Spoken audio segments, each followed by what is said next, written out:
The painting crashes to the floor. Helen stares at the signature in the corner, her hands trembling uncontrollably. How had she not recognized it before? The therapist watches her from the doorway, her face a mask of professional distance. Only a brief twitch of her fingers betrays something deeper. "You know now," Eva Marin says quietly. "How does it feel to be on the other side?" Helen Mercer, vice president of claims at Vertice Insurance, was known for her ice-cold efficiency. A large chart hung in her sterile office displaying the denial rates of various managers, with Helen's name at the very top. Her stride was purposeful, her clothing immaculate and severe. "Emotions are a luxury. Only numbers are reliable," was her daily mantra. She sorted applications into stacks with mechanical precision. The rhythmic sound of her red denied stamp echoed through the room. Thump, thump, thump. Each impression was clear, clean, irreversible. For a moment, she forgot there were people behind each file. To her, they were just numbers, costs, statistics. A younger colleague asked for advice on a difficult case. "The claimant has 3 kids, a wife in a wheelchair, and—" "Irrelevant," Helen interrupted, taking the document. With her pen, she struck through the most expensive treatment options. "Spare me the story. The numbers speak for themselves." She was nominated for a national award for insurance efficiency. Her hardness had deeper roots. As a student, Helen had once desperately applied for financial aid when her mother fell gravely ill. The bank director hadn't even glanced at her carefully prepared paperwork. "Rules are rules, young lady. Nothing personal." His words had burned into her memory. A claim for experimental treatment for a rare autoimmune disease landed on her desk. Eva Marin, a young artist whose work had already gained national recognition. Her illness was increasingly limiting her mobility. Helen skimmed the medical details, marked the cost breakdown, and denied the request. "Not cost-effective," she noted in the margin. The red stamp hit the paper hard. Thump, case closed. Helen's control began to unravel as her own body betrayed her. Vague symptoms, neurological failures. The diagnosis was devastating. The same rare autoimmune disorder. Her own company denied coverage for the medication she had once removed from the policy catalog. As her hands weakened, something began to awaken inside her. The physical frailty mirrored an emotional opening she could no longer suppress. At the rehab center, Helen noticed a painting on the wall. It was only partially visible, most of it still covered by cloth. What could be seen suggested a hand, twisted, fingers in a strange position. The visible colors were intense, full of emotion. Day by day, Helen watched the cloth slide a little farther, revealing new parts of the painting. Other visitors stopped in front of it, some with teary eyes, others contemplative. Helen felt something she hadn't felt in a long time. Curiosity. Her therapist moved with surprising agility for someone working with autoimmune patients. Something about her unsettled Helen. A probing gaze, subtle tension. "Is therapy difficult for you?" the woman asked one day, as Helen stared in frustration at her trembling hands. "I'm not used to losing control," Helen replied. The therapist gave a thin smile. "No one is." The realization hit Helen days later when she saw the name E. Marin on a form. Her therapist was Eva Marin, the woman whose treatment she had denied. The confrontation was inevitable. Helen expected rage, but met controlled hurt. Eva stepped back at first, visibly fighting her emotions. She turned away briefly, as if needing to compose herself. "I wanted to hate you, but I can't," Eva finally said. Then, more directly, her professional mask slipping, "You took more from me than just medication." Helen watched Eva paint. Every brushstroke took visible effort, yet her eyes glowed with fulfillment.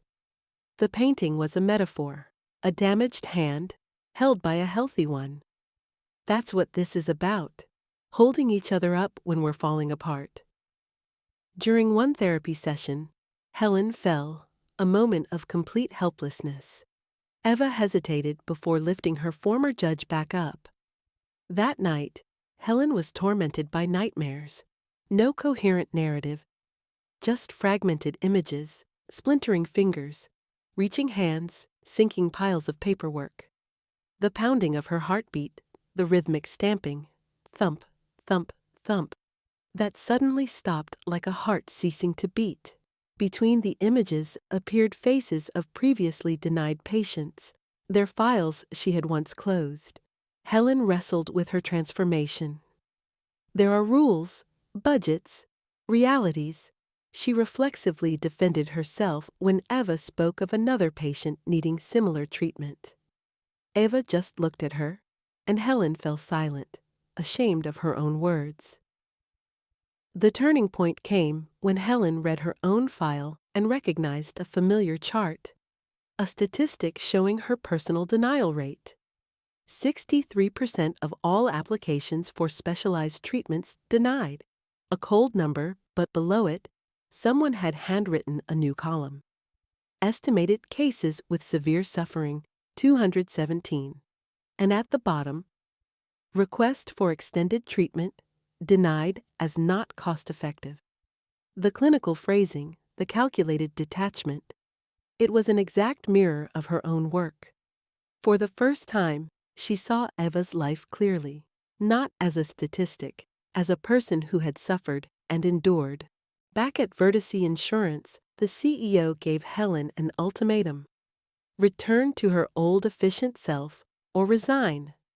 The internal deadline added pressure. In 2 weeks, the new, stricter criteria she had helped draft would take effect. "We need the old Helen back," he said. "The shareholders are nervous." Consequences came swiftly: demotion, social isolation. A colleague stood and walked away when she sat down. The sudden silence said everything. "Took your heart meds today, Helen?" Another mocked as he passed.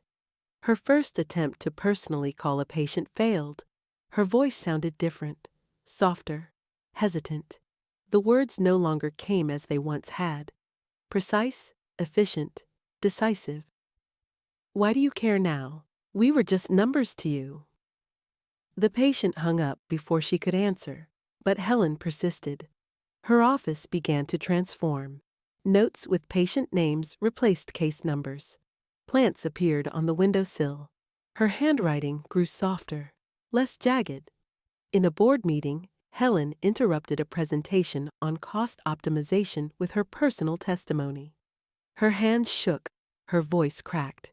"The people behind the numbers are real," she said. "I was one of them, and still am." The silence afterward was deafening. "We're not a charity, Helen," a colleague later warned in the hallway. Then came the mirror moment. Helen encountered another insurance manager who thought and acted exactly as she once had. In his cold, calculating eyes, she finally saw what she had been. The way he flipped through a file without seeing the person behind it. The ease with which he turned complex fates into columns of numbers. Helen enacted concrete changes. 1. Personal appeal processes for denied cases. 2. Direct patient contact before making decisions. 3. More flexible hardship criteria prioritizing medical needs over finances. One day, a case landed on her desk nearly identical to Eva's. A young photographer with the same diagnosis, the same treatment need. Helen looked at the unused denied stamp, picked it up, felt its weight. The red letters seemed to pulse. For a moment, she was tempted to break it. She could feel strength returning to her fingers, driven by emotion rather than control. But instead, she opened her drawer and gently placed it inside. Not broken, but set aside. She approved the request personally. Approved, she wrote in her own hand on the form. Later, she helped a frightened patient to her feet, a deliberate reflection of Eva's gesture in the therapy room. The hand she offered was no longer that of the powerful VP, but of someone who understood what it meant to need help.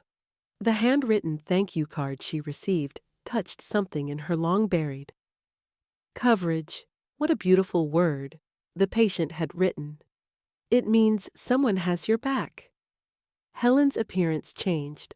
Softer clothing, more relaxed posture, her hair no longer tightly pulled back. Her stride lost its rigid urgency, becoming more thoughtful, more intentional. At her new, smaller desk hung a picture, Eva's completed painting of the two hands. It now clearly showed what had only been hinted at before, a damaged hand held by a healthy one. Not just held, supported, strengthened.